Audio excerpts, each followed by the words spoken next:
Welcome to part 3 of the Pokemon Red No Starter Run. Let's play Thangamahoo fucking shit. So, where we last left off, we just got to Pewter City here. Got through Viridian Forest and all that shit. So, yeah, now I'm gonna show you what Pewter City has in store for us. It's nothing too great, I suppose. It's better than Paletown, bigger. Might be a little bit bigger than Viridian too.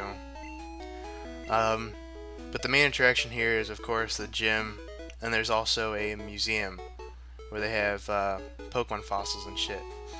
The item that we want to get like a specific fossil Pokemon, and I guess I'll go more into fossil Pokemon later when we get them. We're not gonna be able to get that for quite a while, so. Yeah, that's the Pokemon actually, Aerodactyl, that you can get here, the fossil of it, and then you could revive it in, what's the fucking city? It's the 7th badge. Oh shit, why am I derping? I'm derping. It'll come to me later, it'll come, god damn it. But anyway, we'll get that there. This is just the museum, like I said, nothing, I guess, super exciting. Yeah, it mentions a moonstone there, and so does this dude. Moonstones, I guess I could get into elemental or evolutionary stones. Some Pokemon will only evolve if you give them a certain stone. In Gen 1, there's a Thunderstone, a Firestone, and a Water Stone, a Leaf Stone, and a Moonstone. And specific Pokemon evolve from these stones. Moonstone is more special and rare. I think there might be only like 2 in the whole game. Don't quote me on that. But they're harder to find. The other elemental stones I think you could buy. I'm not sure about the leaf stone. I know the water, fire, and thunder you can for Eevee. But yeah, Moonstones will evolve Jigglypuffs, Clefairies, Nidorinos, what's the evolution? Nidorino, that's it. Those evolve from Moonstones, so yeah, if you try to leave this place, this asshole's gonna be like, no, you can't, you gotta fight Brock. And then he's gonna leave this way, and it's like, what the fuck, how'd you do that? Because there's no way to go that way. I try. See, don't work. What the fuck, that guy, he's cheating. Walk through walls glitch. Anyway, here's the first gym. Like I said, it's rock type, as you can kind of tell. This dude might give you kind of hints, but they're not really. See, your first Pokemon list is the one you send out. Oh, really? You don't say. So, you know. It's nothing like, oh my god, things, you know, nothing extraordinary, but it's whatever. And if you look at those statues, yeah, it always says that your rival has already won the badge. So somehow he's always ahead of you. That's just how the game is. Can't do nothing about it, no matter how fast you play. But yeah, there are also trainers inside of the gyms. They usually go through, or go about having the same type that the gym has, with the exception of, well, this asshole and Gen 4. So yeah, they should be rock type, but this guy's got ground, which I guess it's kind of, you could kind of turn a blind eye to it because most rock type Pokemon are also ground type as well. So, meh. It's whatever though. These guys aren't too bad. Like I said, with Butterfree, it should be quite easy. But yeah, Gen 4. For example, say you go to a steel type gym. Okay, I'm gonna use fire type. Oh, trainer sends out a water type. Oh, well, shit. So yeah, I'm gonna go back to heal. There we go. Oh, I also stocked up on some items. So yeah, went to the Pokemart. Here you get some potions. I decided to get some, I suppose, although I guess I didn't. I must have pressed B by accident. There we go, no money. Like I said, that kind of stuff. The only new item there really is an escape rope. I'll go into that later because I actually use one later in the next dungeon, quote unquote, that we're going into. So yeah, here's Brock. He's only got 2 Pokemon, a Geodude and an Onix. I think his highest is his Onix, I think it's 14. So, like I said, Confusion, they have low special. One thing with Charmander too, if you decide to do this with Charmander, it is still quite doable because, like I said, they're low on special. Charmander's Ember is special based, so it will do a decent amount of damage even though it's not very effective. And although both rock and ground beat fire, they don't know any rock or ground type moves, so you don't have to worry about that. So if you do want to attempt this with Charmander, you might want to level him up to like maybe 15, maybe even 16 to a Charmeleon, although that would be a lot of level grinding, but it's doable. Trust me, I've done it. So there, see, it's quite easy with Butterfree. So yeah, we got the first badge, the Boulder badge.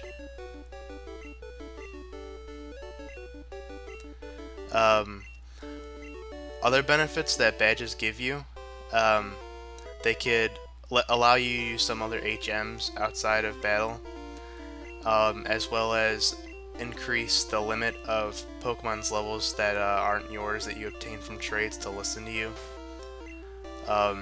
They might even, I think they might even boost stats, maybe in Gen 1 or some shit like that, but don't quote me on that.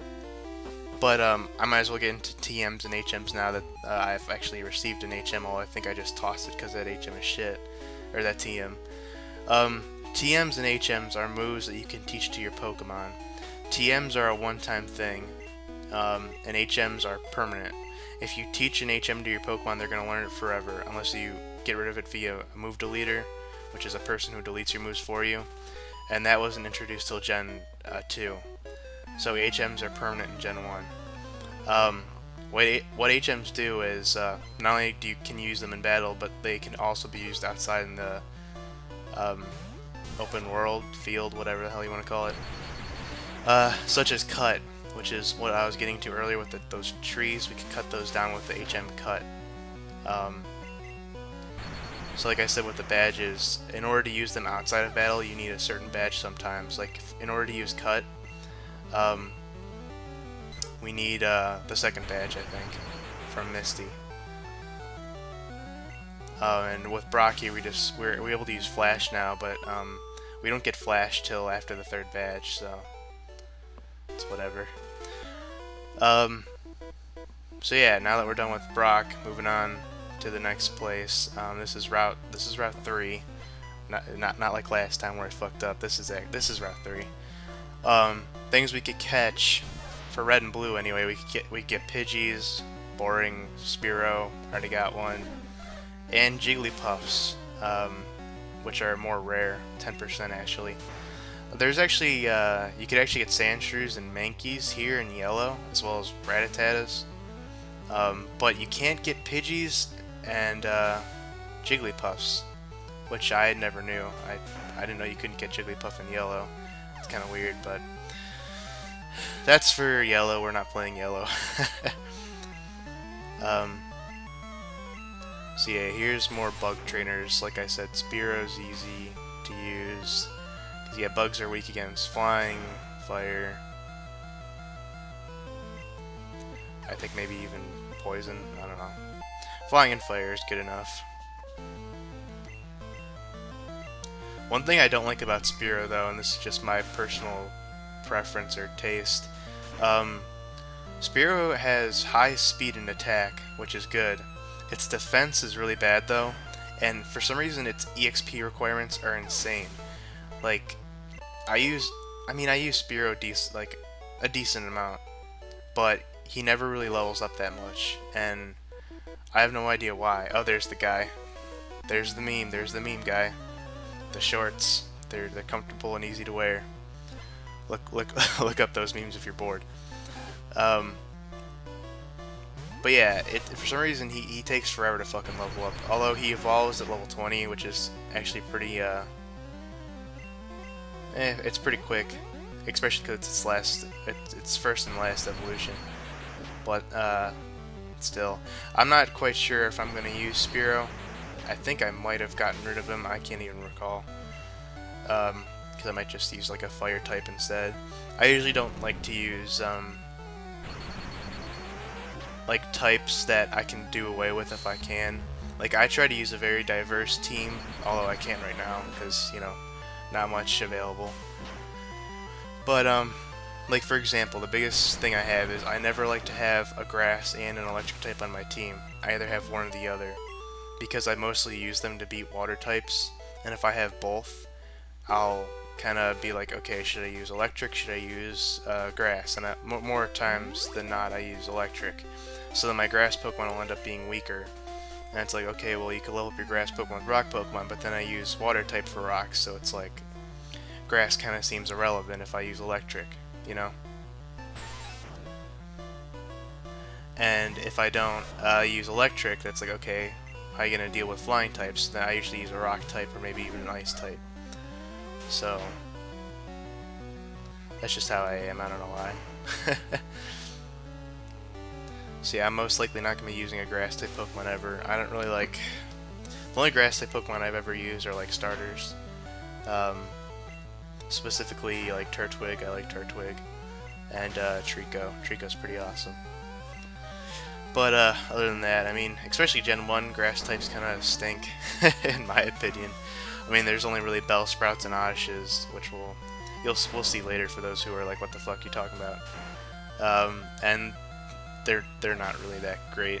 I mean, that's one thing I could have done instead, because like the whole Pikachu is, I guess, a starter argument. I could have used an Oddish for Misty instead, but I fucking hate Oddish and Gloom, and I don't want to do that, so...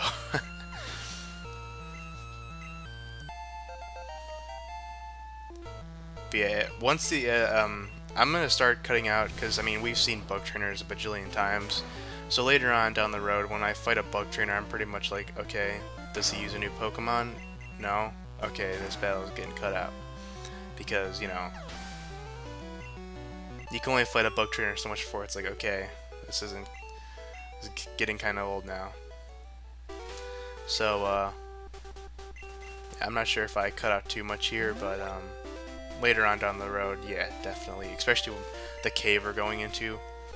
Oh yeah, there's a lot of cutting out there. All the fucking random encounters and shit. Oh, I cut that bitch out. She probably just had like Pidgeys and fucking Rattatas and shit. I mean, you know, we've all seen it.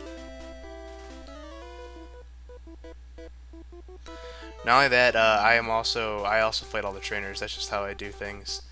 Oh, I forgot to edit out my mouse there. Oh no, my secrets are revealed. Yeah, for those who are curious, I use Camtasia to record the screen, so there you go. There you go. The secret is revealed. The cat's out of the bag. But yeah, I fight all the trainers just to get all the EXP I can, so that way I don't have to grind too much. Because trainer battles actually, I think they give you more EXP than a wild encounter would. Not only that, the levels are generally higher as well, so even more EXP, so there you go. And this Caterpie should be a fucking Butterfree by now. What the fuck is this shit? That's another thing you'll see a lot in the Pokemon universe. A lot of trainers who defy evolution logic. I guess they just... You could say, oh, well, they just don't let them evolve, but... The only cases where that really helps is, like... It's usually with Pokemon that evolve, like, via trade or evolution stones. Like, a perfect example would be a Growlithe. You can evolve it into Arcanine, which are fucking awesome, any level. But Growlithe doesn't learn all his good moves until like the 50s. And if you evolve it too early before he learns it, Arcanine won't learn all those good moves. So you gotta wait if you want the best out of it. So I guess in that case, I mean, not evolving would be okay, but I mean, but Caterpie, come on now, what the fuck's a Caterpie gonna learn? So yeah, this chick, she has the Jigglypuff I was talking about. These, I don't know, they're okay, I suppose. They're mostly known for tanks. I think they might be mostly special, or they might be both. I'm not sure. Um, but Jigglypuff really is only popular for its, I guess, girlish appeal for like the girl audience. Because you know, when you think the guys like Pikachu, the girls like Jigglypuff, at least when you were kids. Um, Not only that, because of the anime too, because Jigglypuff always fucked their shit up by putting them to sleep, as she's demonstrating right now. Sleep is very annoying. It can last from up to 2 to 5 turns, I believe, and you're rendered useless. Another thing about Gen 1 that stinks about sleep is, in order to wake yourself up or waste a turn, because I don't think you could waste a turn by using an item, I don't think that counts, you have to attack. When you wake up, that counts as a turn. So you'll wake up, and then you'll have to wait for your next turn to attack, as just happened in Nidoran. They fixed that in Gen 2, where you'll wake up and then do your attack on the same turn. So, because trust me, there have been plenty of times where I'll wake up, and I'll be like, okay, let's kill this son of a bitch, and then it'll use Sing again, and I'll be like, fucking shit. So yeah, it gets pretty annoying. So yeah, if we keep on going up here, our next dungeon is actually a cave, which are even worse than the forest. And it's called Rock Tunnel. The reason why caves would be worse is because, like, you know, only the grass is the hot spot for wild encounters, and a cave everywhere is, so you can't escape wild encounters. When you go in a cave, get ready to see a shit ton of Pokemon, infamously Zubats, which we'll get into later. So yeah, if you talk to this guy at this Pokemon Center, he'll actually sell you a Magikarp. If you want a Magikarp that early for a Gyarados, for EXP's sake, I suppose, you could do that. Or you could just wait till the 3rd badge, you can get an old rod, and then fish for a Magikarp really easy. For those who don't know, Magikarp is one of those Pokemon who is useless and made fun of a shit ton, but when he evolves, he's one of the best Pokemon ever, so you kinda gotta suffer before you get the benefits. But anyway, that's the end of this part. We'll go into Rock Tunnel and try to get to Cerulean City, our next city for our 2nd badge in the next part. So I'll see you guys then. Take care.